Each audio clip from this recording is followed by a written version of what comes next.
wanted to talk about tools for acceptance. And I think we talk about acceptance a lot in recovery. Um, and I think we all understand the concept. Sometimes that doesn't translate easily into a way to get there. And I think what I want to do tonight is talk about a specific group of approaches to that involve what we in therapy call the observer self. And the observer self, there's kind of no word in English that summarizes that. You know, we speak of our physical selves and our emotional selves and our spiritual selves. The observer self is that kind of part of us that can kind of step outside and look back and observe or watch us at what's going on. It would be inherent to mindfulness also, the whole concept of really noticing, trying not to be judgmental, but just taking it in, noticing. And that observer self skill is a really huge aspect of acceptance, because I think it allows us to kind of see us as other people see us, see when we're being fabulous heroes or seeing us when we're being total jerks, and just kind of being aware of that stuff. And in that, there's another term and skill called defusion, not diffusion, but defusion, defusion, which really is this ability to kind of distance or disconnect from seeing thoughts or feelings, not from what they say they are, like the content, but really kind of what they are in terms of streams of words, passing sensations. And what that does is kind of take the power out of some of these reactions that we have that can be quite crippling and interfere with our ability to accept. So I want to talk about that. That's kind of the gist of tonight. These are tools for acceptance that really involve being aware of what we're seeing, how we're feeling in a non-judgmental way. So if I had to sort of summarize this, it would be to sort of stop, step back, and observe. And I think that ability to do those three simple steps is key to acceptance. So what do we do when we're observing? We're noticing our thoughts, we're noticing our physical sensations, we're noticing our emotions, the images, the memories. And that's a really interesting thing, by the way, is that I'm always curious as to what kind of memory pops up in certain situations, because those aren't random. And that we use that actually therapeutically in treating trauma to kind of connect these things. And if I'm doing trauma work with somebody about some childhood issue and they have, a memory of Aunt Gertie's slippers, that's kind of random. Where'd that come from? What's that connected to? And those kind of things are useful just to notice and see what does that mean. And there's no inherent meaning. It's just, it means in the context of that person's experience. So a couple things. One, these are kind of defusion exercises. One is to really not let your thoughts bully you. And I think this whole approach of like looking at our thoughts as bullies sometimes can be really useful, because it's like we know kind of what to do with bullies. You stand up to them and you kind of take a deep breath and hold yourself high and go for it. And I think sometimes our thoughts can really kind of be punishing and bully us and keep us kind of corralled into a way of thinking or a way of life that isn't very useful. So I think just to really notice them and really confront them with yourself. These are the thoughts in your head. I think also an inherent in that statement is the fact that we don't have to go ahead and buy into them. They're really just thoughts. And they're often irrational too, by the way. They don't make sense. But because they're often so repetitive in our heads, we tend to believe them. Another way of thinking about that, I think, is to think of some of these disturbing thoughts as like monsters. Monsters driving the bus. And we need to kind of push them out of the driver's seat and take over the wheel and kind of get control of these irrational thoughts and feelings that are popping up and kind of hijacking our peace of mind, if nothing else. We've talked before here about self-talk and chatter, and this is very much in line with that as well, where we have these almost always negative chatter in our ears, And they're usually, sometimes I've had clients who've been able to identify whose voice that is. So if their self-talk as adults is, what an idiot, you'll never succeed in anything. Sometimes they have memories of a caregiver as a child telling them that. They can recognize the voice. But in many cases, we don't know where those voices come from. But these are beliefs, negative beliefs about ourselves that we've internalized over the years, usually as children. When as children, we don't have the ability to refute something or to dispute something that our caregivers tell us. We believe it. So if somebody says, nothing will ever amount to you, you'll always mess things up, we believe that. Kids believe that. And as they grow up, those conscious thoughts kind of fade, but they are still in the background in impacting how we think and behave.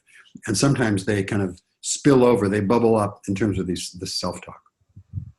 So monsters on a bus, push them out of the driver's seat, treat them like bullies. I think I've had clients successfully take that self-talk and make it humorous. Kind of, you want to distance yourself from it. So they'll give it an accent. They'll give it a little funny, like German accent or something, and give it a voice. And it kind of reduces the power of the self-talk, and it also kind of makes it ridiculous or absurd. And I think it's easy to distance from it when that happens.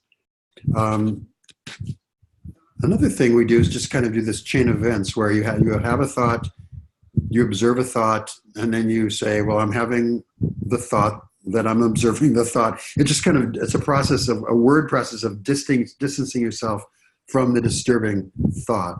And it's interesting, there's a kind of trauma therapy that really just involves the person telling their story over and over and over again.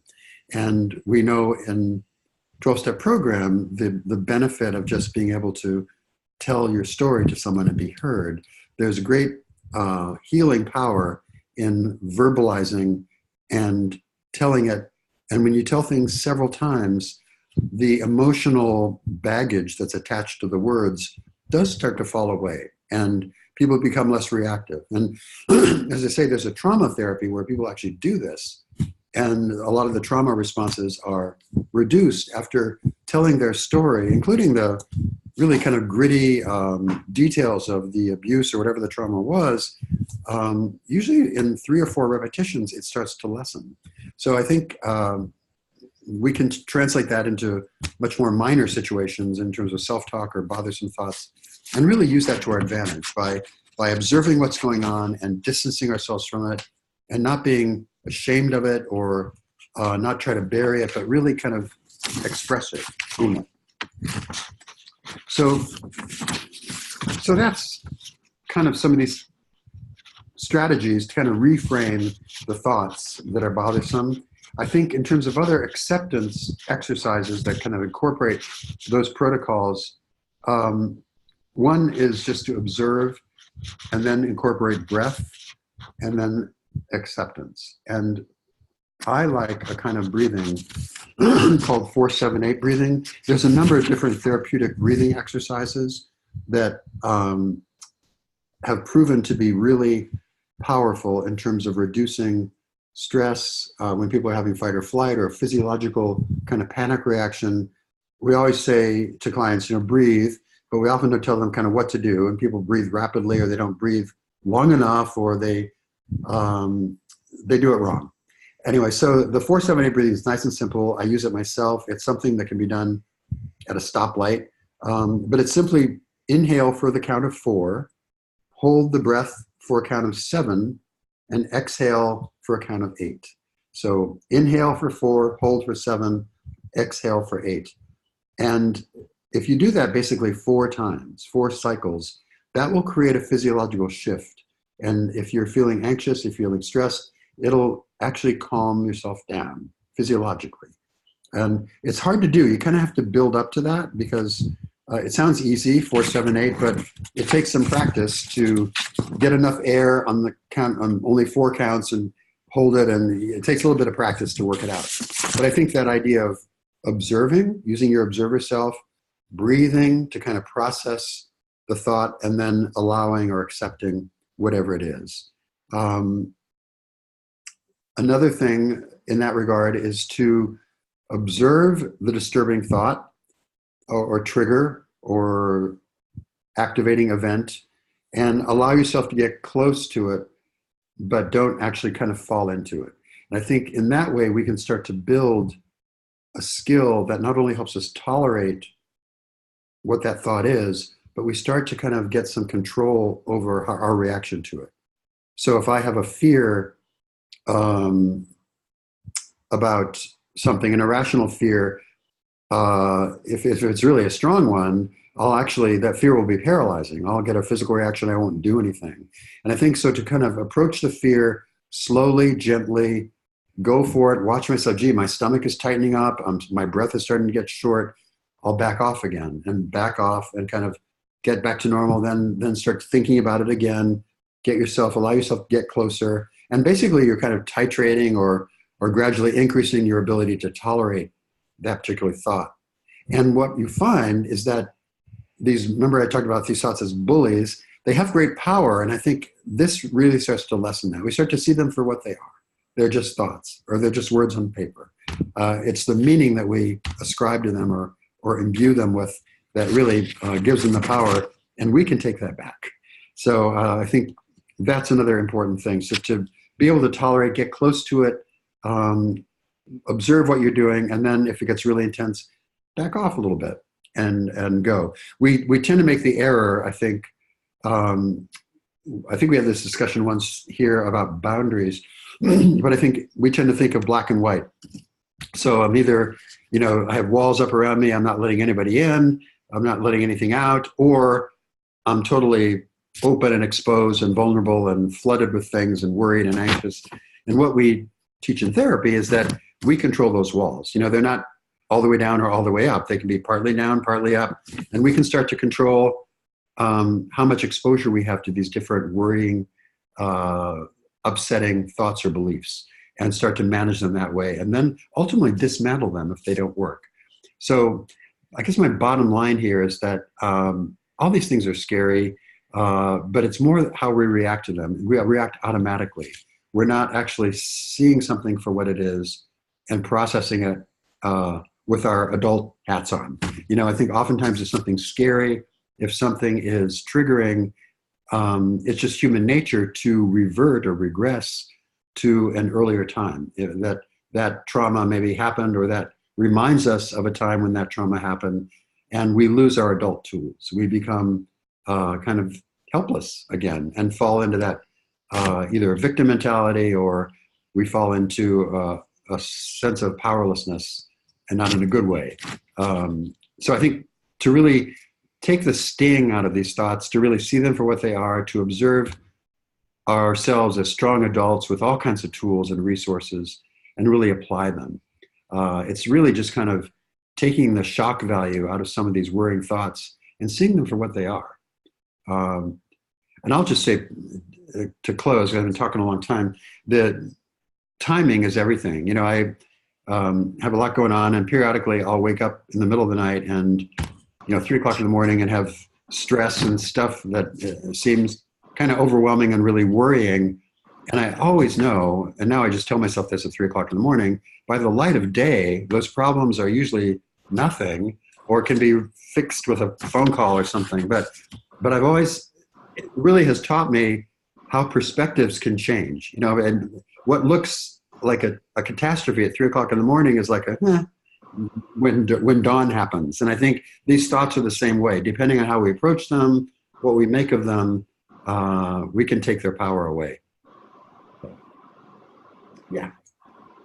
So Scott, I don't know if that you identified with any of that, or just too rambling? I'm familiar with all of this stuff, but I've never heard it articulated all at once. So there's a lot there. For those of you who joined us late, our topic today is acceptance. And David just walked us through some techniques that can help us with acceptance. If anybody has questions, please use the Q&A feature. We'll be happy to answer them. David, maybe you could talk a little bit about why acceptance is so important in recovery, you know, acceptance of ourselves and acceptance of others. Why is that such a huge part of recovery and staying sober? Right. So acceptance obviously is like the central leading star of the show here in terms of recovery. And it, for a couple of different reasons. Addictive processes are really characterized by a lot of denial, a lot of mistaken beliefs, a lot of filtering or insulation by the addict of what they've done, how that's impacted other people, the consequences we've had. I shared earlier on another group, I'll share it now. When I first got sober, I may have done this last week too, so Scott just throw me off if I said this last week. I don't want to just disconnect me. But when I got sober, I was in New York, and I thought the kind of drinker I was kind of a problematic, kind of worried well person. So I went to meetings on the Upper East Side, just kind of Tony, and I thought I could identify with those people, and that would be my thing. And I couldn't get sober. I kept going around different kinds of meetings. I finally ended up getting sober at a really what we call a low bottom meeting called everybody else in New York called it chock full of nuts. And I really was one of those nuts. But I was in total denial about that. And I was able to get sober there. And after a while, I was able to accept the fact that that's kind of who I was. That's where my addiction had taken me. I was not this kind of higher functioning, worried well kind of person. I was a really low bottom, crazy drunk.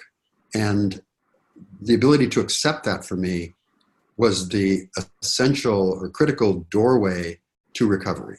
Because until I was able to really say, oh my God, this is who I am. And in terms of being reflected back at me by these other people, I saw, my God, this is where I've come. And those little aha moments of acceptance in recovery, I think, happen not just, they happen in layers, right? I accepted that. That was an initial kind of shock. Over time in my recovery, I accepted that I had maybe done harm to this person or that person or myself. I accepted responsibility for consequences, for making amends, for living my life with integrity. And so that acceptance piece is really kind of jumping out of the delusion of addiction and all its kind of false beliefs and craziness and narcissistic stuff, and really kind of accepting responsibility. It's accepting reality. It's accepting who we are and what we've done. And not in a way to punish, not in a way to be a victim, but in a way to heal. And so I think that acceptance piece is essential. For me, I think one of the misconceptions I hear people verbalizing is that it's kind of a one-shot deal. And I think for me, acceptance was this slow rolling awareness of layers. And to the point where I would say, it's had some awareness of acceptance and then say, I thought I accepted that 10 years ago. And I had, but this is just kind of that same issue at a deeper level. So it's kind of an evolving thing that I think I'll be going through the rest of my life, frankly. Yeah, there's a passage in a big book called Acceptance. Yeah, I don't forget what it's called, but it basically says acceptance is the answer to all of our problems. And it talks a little bit about what David just talked about, but it also talks about once we're in recovery, we still want to run the show. We want to be the director on the set instead of just an actor playing our own part. And a lot of people will relapse over not their own thoughts and behaviors, but other people's thoughts and behaviors, because other people aren't, we're not behaving the way I think you should behave, and I'm going to drink over it. So that's another aspect of acceptance. Right. I think too the classic element of addiction is acceptance of our powerlessness over the whole process. And that's something too that I think maybe people get in its kind of raw, crude form early on, but that also, to me, kind of evolved in terms of the unmanageability, and as I became aware of it as I could, as I became more cognizant, as I kind of woke up, and that was a long, slow process for me, not just in terms of my being in the world. And interestingly, I remember early on, I was kind of clumsy. I was bumping into stuff. Because it wasn't in my body, right? I didn't know kind of where I stopped and other people started. And I think that was kind of emblematic of just my mindset. I was just kind of in a fog and half in my body and half out, and just gradually waking up. And acceptance was really kind of the guiding light through that process for me too.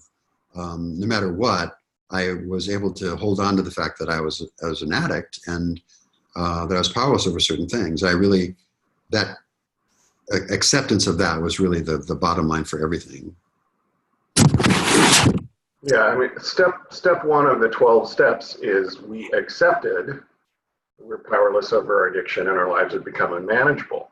And everything after that is a continued sort of drive toward accepting, steps 2 and 3, we accept that we're insane and that we need help and we need to accept help. And step 4 is where we start uncovering our character defects. And, 4 and 5 is accepting that, we have these problems. And then 6, 7, 8, and 9 are, continuing that acceptance and working to overcome those problems. And then 10, 11, and 12 are just more of the same.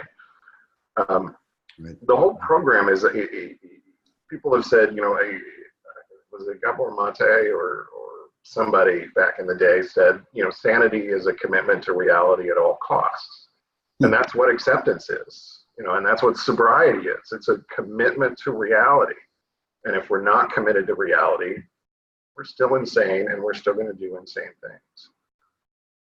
And that the self-talk that I was speaking of earlier, and all those irrational thoughts that spring from our heads is really, those are kind of the nuts and bolts of what keeps us trapped in that unreal space.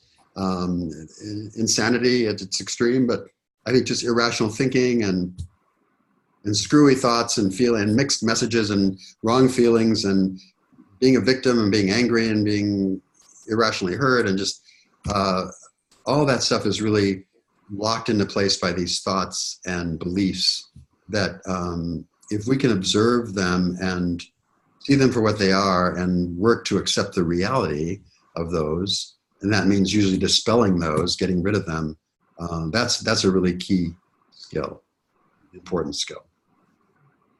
David, kind of early in the discussion, and by the way, everybody, feel free to ask questions. I've got several, so I can carry us for a little while, but ask some questions. You mentioned that memories, when you're working with somebody, they're kind of random. And it reminded me of dreams being kind of random. Are they kind of the same in a little bit in how you interpret them? I mean, this is kind of a little off topic with this question, but what do memories and dreams mean? So that's a really great question, actually.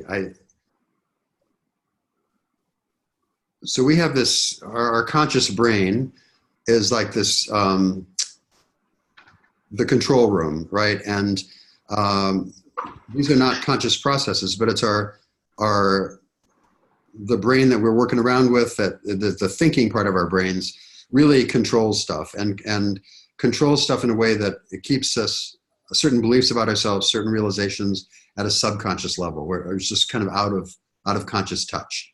So it's not unusual, for example, if someone has experienced abuse as a child, to have no memories of their childhood. I've had many clients who they don't remember anything before the age of 10 or 12, which is kind of stunning, but that's not unusual if there's been trauma.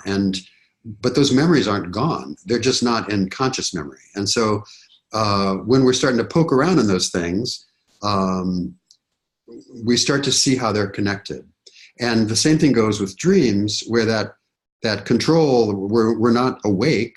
And so that part of our brain that keeps those things suppressed is offline. And in dreams, those things can kind of filter up and poke up and appear. And that's why I think dreams are extremely powerful to to really get a sense of what's going on with us.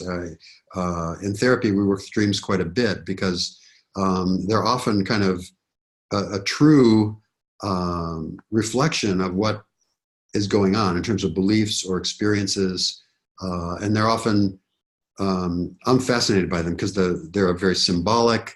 They're not always straightforward, but there can be metaphorical and just really fascinating stuff. But those are all kind of filtering up from our unconscious, the unconscious part of our brain that is really, it's really telling and important.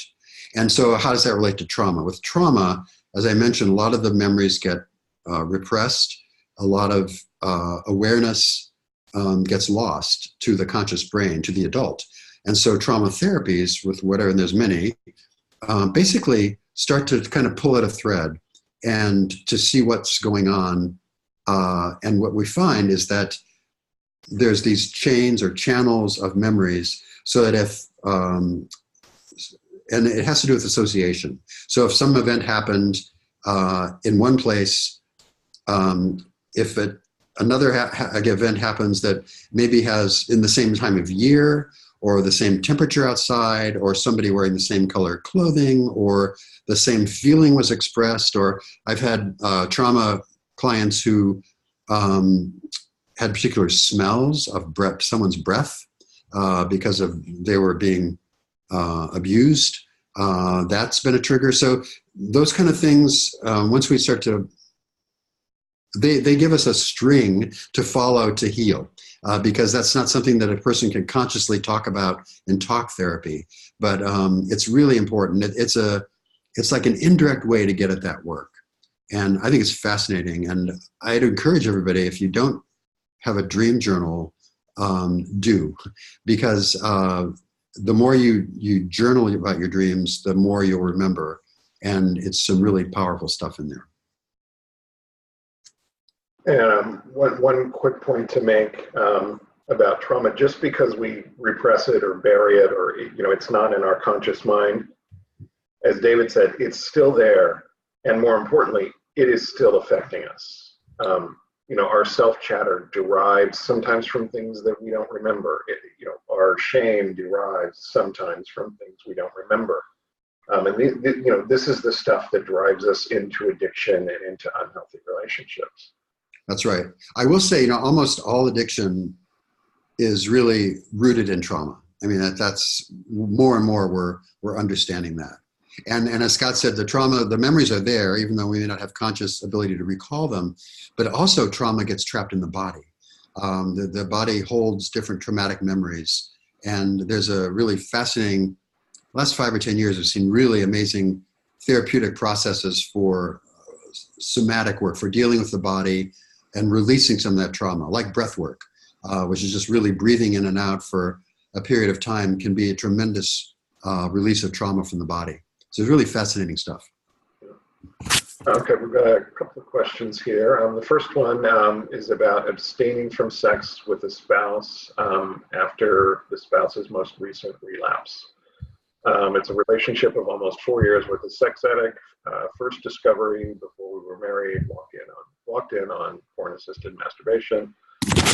Explained about his problem, called it an addiction, expressed a willingness to change, made efforts to avoid that specific behavior. We married with the agreement of transparency. I've been vigilant and bring up situations as they happen. I know it's a struggle for him. I've worked hard not to shame him or make the situation worse. After discussions, he works on the specific behavior, people-pleasing, female attention, and validation-seeking, and so on. We have tried to fix this ourselves, and our marriage has had more good times than bad. Even though I know he hasn't been completely honest about everything, his willingness to work on his behavior has helped me feel safe and have hope. 2 weeks ago, for the first time, he came to me and revealed his relapse. So she wants to know about having sex with him at this point. Okay, so there's a lot there, obviously, and I applaud you as a couple for working on this as you have. I'm sorry about the relapse. I think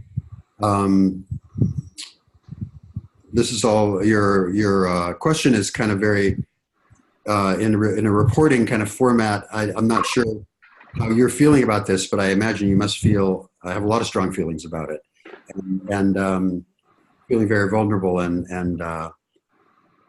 angry and disappointed and all kinds of things. To me, sex requires vulnerability and trust. And I think in situations like this, to try to go ahead and have physical contact without really understanding all the feelings that are still probably emerging might not be helpful. So I think I would start with verbal communication and real emotional communication between the two of you, and share feelings and share what's going on, and build intimacy that way, and then build up toward sexual relations if there's the element of trust there. I think sometimes couples can look to sex as kind of the solution that makes everything okay, and that's not always appropriate timing-wise. And I think given the revelations, given what's going on, given the long-standing process you both been going through, I think what you need now is really healthy communication back and forth. And my experience is that you may need that to be a facilitated communication with the help of a therapist who can kind of be a neutral observer, because it's really hard for couples, no matter how much therapy they've had or how evolved they are. Once they're really reacting and in this emotional situation like this must be, it's hard to really be objective. So I think having a third person there would be really helpful for you. Yeah, sex is not a Band-Aid. You know, if you're feeling wounded and unsafe and not fully intimately emotionally connected, why would you want to have sex? I mean, sex is a connection between two people. Relational sex, I mean, casual sex is a different animal. Right. But, and it is important for you guys to stay connected, but I would do it with communication, with verbal communication. Yeah, you've got to get that to where you feel safe and intimate again before I mean, yeah. Yeah. Okay, we've got several questions here. Since we've been working on this using, sounds like a couple has been working on this using Rob's books, attending the meetings, watching webinars together, and he has come clean on things I knew he was hiding. Hearing him come clean was hurtful, but also such a relief. My problem now is feeling closer now than we ever have. I've been reading contradicting things on when it's okay to have sex. I don't want to negatively impact his recovery, but now I'm feeling turned on all the time, wondering if I should be attending sex and love addiction meetings. I know it's hard, not knowing the entire story, but I really want to be with my husband. Well, good for you for having that bond. I think that's important. It kind of builds on the earlier question, and I think we don't want to go to sex as just kind of the be all and end all. It's a beautiful way of connecting, but I think sometimes it can be a distraction as well from the real issues of the relationship. So I think it's important to really, again, focus on the communication, to express your feelings if you were hurt. I think there is that relief. That tells me that there's a real sincere connection there, at least on your part. So I think this is all important in terms of what you each need to do. And I think at times like this, he needs to take care of him and you need to take care of you, almost as two individuals on this parallel path. I think there is a point with couples where they really have to kind of take care of not of each other, but of themselves, and then come together once some of those issues are resolved or fixed, or once there's some objectivity, to go back to some of the stuff we talked about at the beginning of this webinar, this ability to kind of observe oneself and not react, and know the feelings and see beyond kind of the veil of, or the mystery of some of the addictive processes. So I think it's great that you're involved, that you had some relief. I think it's important, but I also think there's a process of healing that has to take place too, and that probably is going to involve some work on each of your part individually, and then some healthy coming together or joining.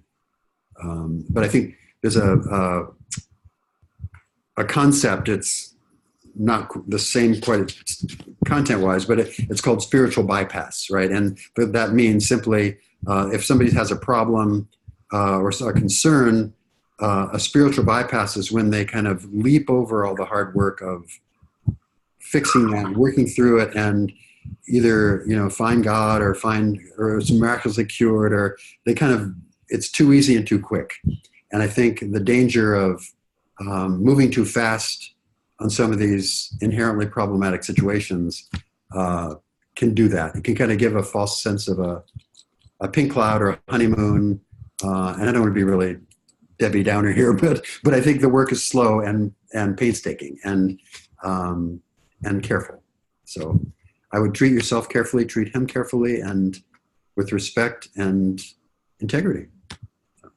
David, when a couple is affected by addiction, sex addiction, I think in this case, when they both work together to rebuild honesty and trust, can they end up, she says she's feeling closer with him than she ever has. Does that happen over time? I agree with, my Band-Aid comment is exactly what you just said. It takes time.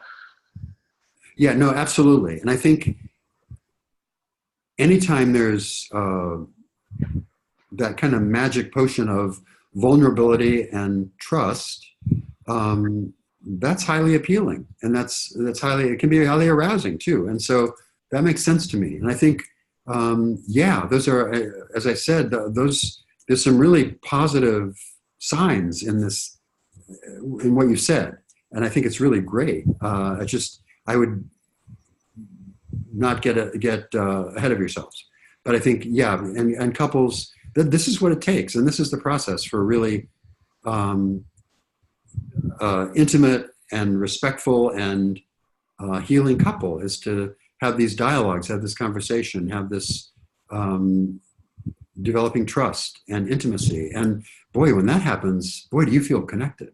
And I even by the process of what's been going on, you're feeling that connection. So that, in my experience, only gets better if the honesty is always part of that dynamic. Yeah, addicts withhold vulnerability and trust in the addiction. The last thing in the world I, as an addict, wanted to do was become vulnerable and tell you the truth. So, you probably weren't getting as much of that as you would have liked, and now you're getting more of it. So of course you're going to feel closer. And a lot of relationships end up better than either party in the relationship ever dreamed they could be. Right. That's right. The same goes, by the way, for chemsex, where it just really hijacks sexual functioning, and kind of people feel their sex lives are destroyed, and they don't even have attraction for their partner, and nothing could be good. And with time and healing, I've seen couples say exactly what Scott just said, that it's better than they could ever have dreamed, and levels of intimacy that they never thought they would achieve. So the work really pays off. It pays off big time. Yeah, I want to hit the last part of that question. I'm feeling turned on all the time, wondering if I should be attending sex and love addiction meetings. I know it's hard not knowing the entire story, but I really want to be with my husband. You want to comment on that, David? Yeah, well, I do think as part of this general idea of each of you working on yourselves, I think it's important that you find support for yourself. And I would recommend COSA or a partner's support group where you could share your experience and hear the experiences of other partners who've been through this. It's an incredible resource of wisdom, kind of locked up in these rooms. And I would really go to one of those meetings and see. And you may be one of those things. I don't know if, but those meetings will help you discern that. But in nothing else happens, it'll give you some connection and support while you're going through this. And that's really incredibly important. I think if each partner doesn't seek out that support, it really can leave too much strain on the relationship itself. It puts too much pressure on that. And so you each need your support system. I take it he has his in his recovery groups. I suggest you find yours. And I think that it'll really pay off for you in a big way. Yeah, I would just add that feeling turned on and wanting to be with your husband does not necessarily mean you're a sex or a love addict. Right. But being in relationship with somebody who is, you do need supporting. I'm not saying you're not a sex and love addict. Go to a meeting, see if it rings true with you. But I'm guessing it won't. But a COSA meeting, which is for partners of sex addicts, might ring true. Right. And they do have online meetings if there aren't any in your area. I like this question because I was going to ask you about it, David. I am starting hypnotherapy next week to deal with a 5-year-old memory of witnessing my daughter almost die. Depending on how that goes, I'm considering using it for my betrayal trauma. Do you have an opinion about using hypnotherapy for either of these purposes? I was actually going to bring it up in the case of recovered memories, but maybe you can answer that one too.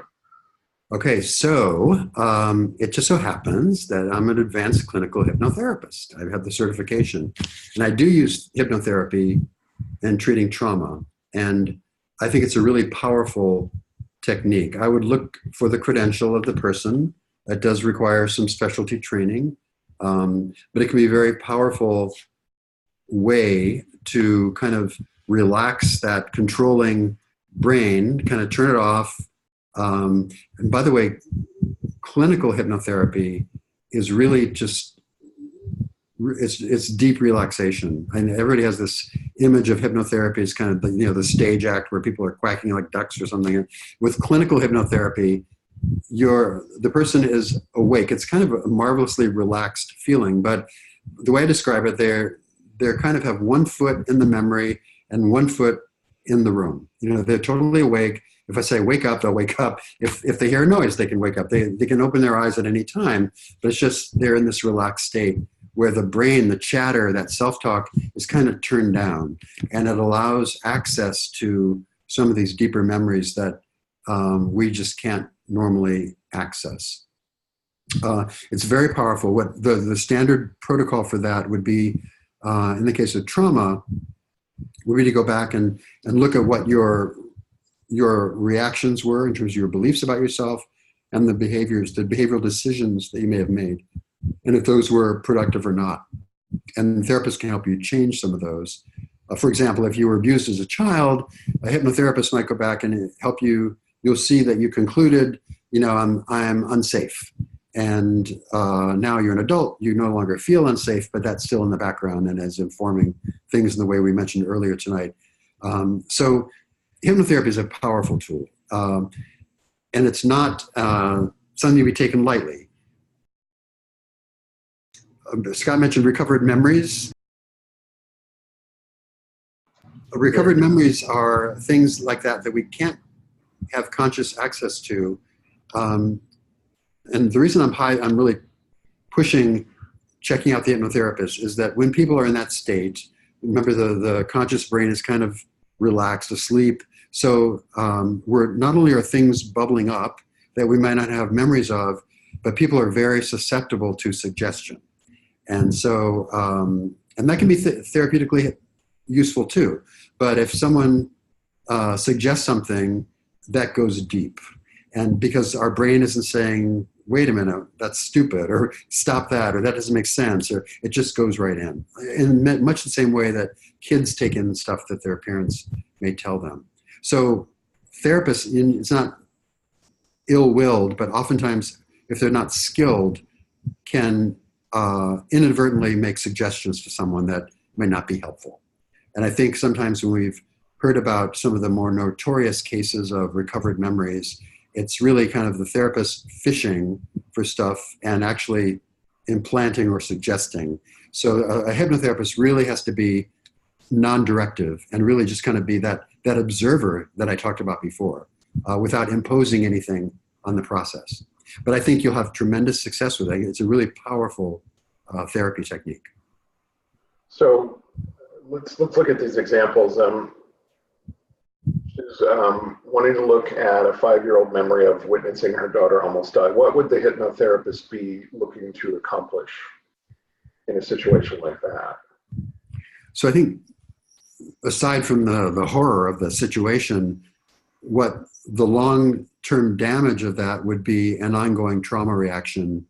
And trauma, in a nutshell, is when something happens to us, we have a memory of it, but there's also an emotion that's attached to it. And it's a reactive emotion. It's horror, it's shock, it's worry, it's depression.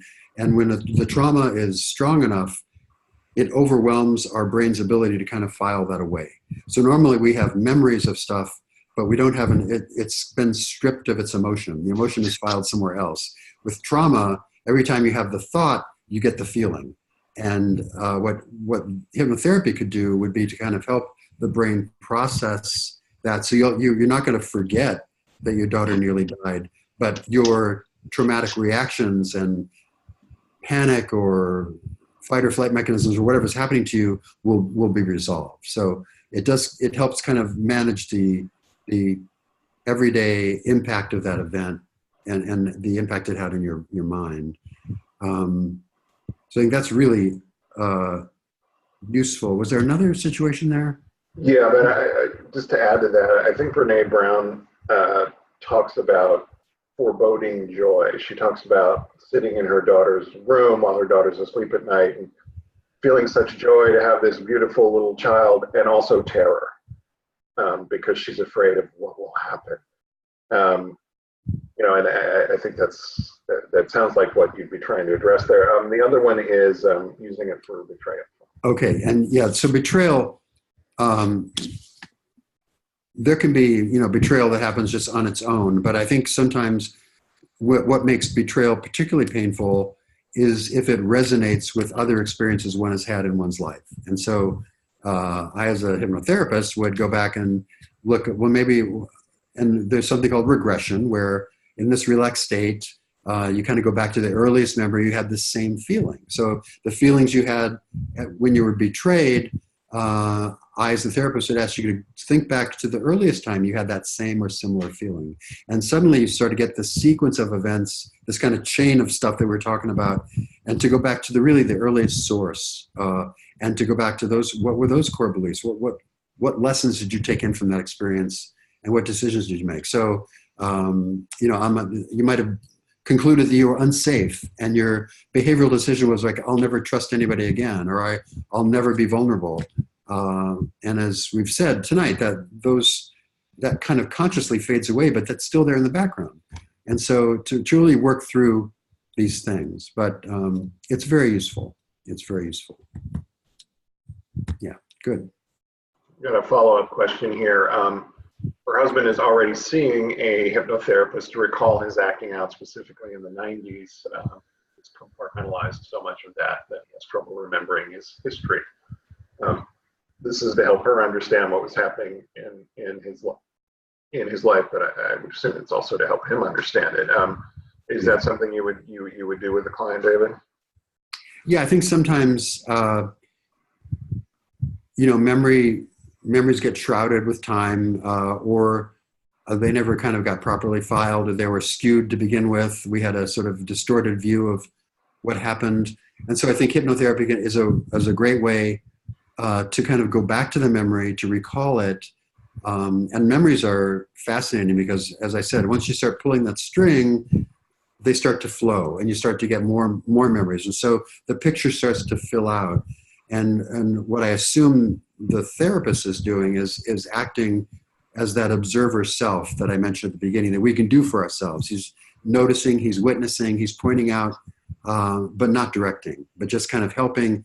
He's a guide. He's holding the flashlight for your husband, the person kind of exploring it and helping them make connections if they need to be made. So it's a very powerful technique.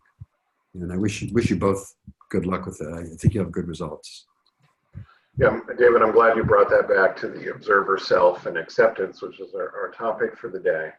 I mean, I don't think we set out to talk about hypnotherapy, but is that, I I mean, it sounds like it's a really useful tool for somebody to understand what happened in the process of moving into acceptance. Very much so. I think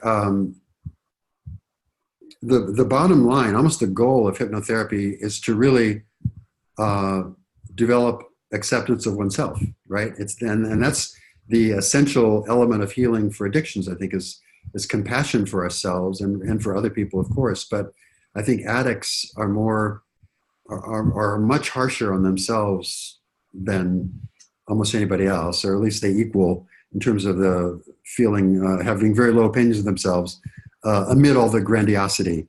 And so I think it's that ability to accept what is. And by the way, I think one of the struggles for both partners and addicts is, and I've kind of highlighted, accepting the bad things we did, the mistakes we made, the betrayals we perpetrated. But acceptance also is accepting everything about ourselves. It means accepting that I'm a good person at heart. I have a good heart. I'm generous. I have skills. I have talents. I'm likable. That kind of stuff that really presents a more holistic view of the person. So I think it's a matter of accepting all that, accepting the gifts and talents we have, which can be a struggle. If I don't think very highly of myself, I'm probably going to minimize whatever talents or gifts I think I might have. So acceptance really is about accepting all of it, the good, the bad, and the process too. Yeah, I'm glad you brought that up. I mentioned the steps earlier as being part of acceptance, and specifically in step 4, we take a searching and fearless moral inventory of ourselves. That means not just debits, but assets. If this was a business, I would look at debits and assets. And a personal moral searching and fearless moral inventory is the same way. It involves good stuff as well as bad stuff, because we all have strengths. But usually by the time we're to step 4, we've forgotten that fact. And need somebody to remind us. When I did my first 4th step, I sort of dug into all the horrible aspects of myself in great detail, and it never even occurred to me to list positive things. I had my sponsor to say, wait, this is incomplete. And then it was a real struggle to identify anything. But yeah, we tend to focus on the negative for sure.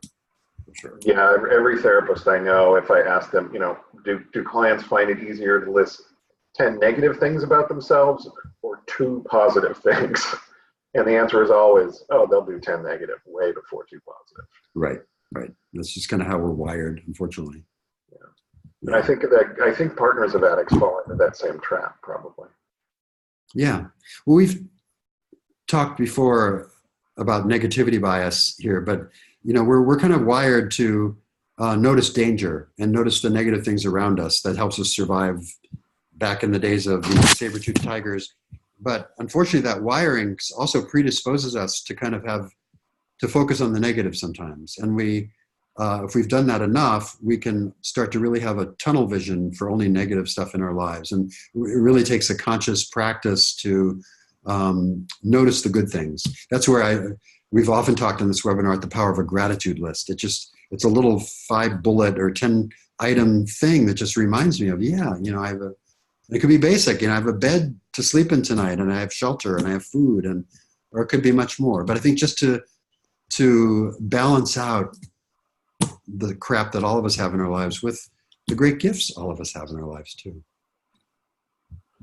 So we got a couple minutes left. David, would you mind running us through your little techniques for self-acceptance that you gave us earlier? Yeah, so I talked about this concept of diffusion, which involves basically distancing and disconnecting from thoughts and feelings. And really then not automatically reacting to them, not automatically buying into them, but observing them. And using this power we have called the observer self to kind of step out of ourselves and watch ourselves from a distance and notice your reactions and see what you see kind of objectively.